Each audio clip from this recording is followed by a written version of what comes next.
Lakshmi, you'll see the elephant god, Ganesh, who also many people worship. In this regard, we may also hear from Brahma Samhita, Yat pada palava yugam vinidaiva kumbha dvande pranama samaye saganadi raja vignan vihanta malamasya jagatrayasya govindam adi purusham tamaham bhajami. The translation is, I adore the primeval Lord Govinda, whose lotus feet are always held by Ganesh upon the pair of tumalai protruding from his elephant head, in order to obtain power for his function of destroying all obstacles on the path of progress of the three worlds. Therefore, you'll find that over many doors, people keep the picture of Ganesh, because this means that anyone who enters through the door should get auspiciousness. But here we find in Brahma Samhita that Lord Ganesh, who has this two tumalai protruding from his head, he keeps Govinda or Krishna's lotus feet resting upon this tumalai. You may not see that in the picture, but this is the verse from Brahma Samhita. Let us understand that these artists are not always fully realized. Many times they're painting so many concocted things. But the actual statement is by hearing, you see. Shastra Chaksu. What does Shastra Chaksu mean? It means you have to see, not with these eyes, but with the eyes of Shastra. We have to hear. Hearing is more important than seeing. At nighttime when you're lying in bed and a thief comes into your house to steal something, will you see him? No, but you may hear him. You may hear him. That may save you. If he bunks something and makes a sound, you may wake up and save yourself. So hearing is given more stress.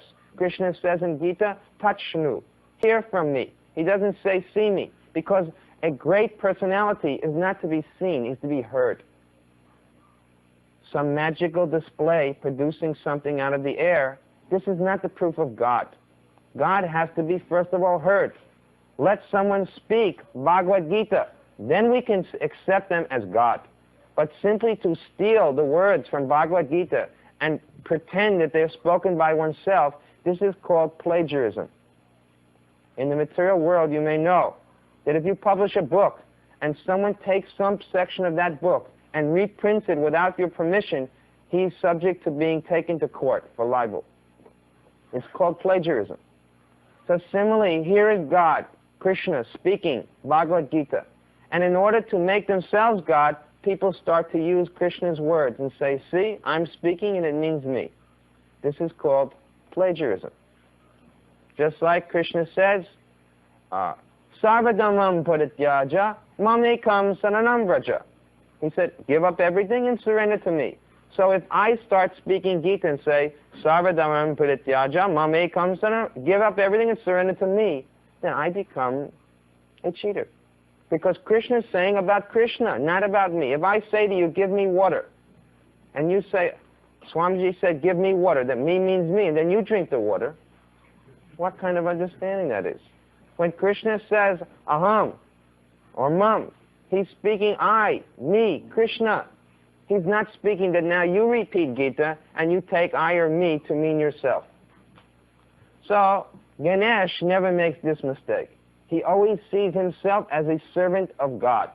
He's very humble in this respect. He knows that whatever power he has is coming from the Supreme Lord. Actually, you'll find in Bhagavad Gita that this statement is there.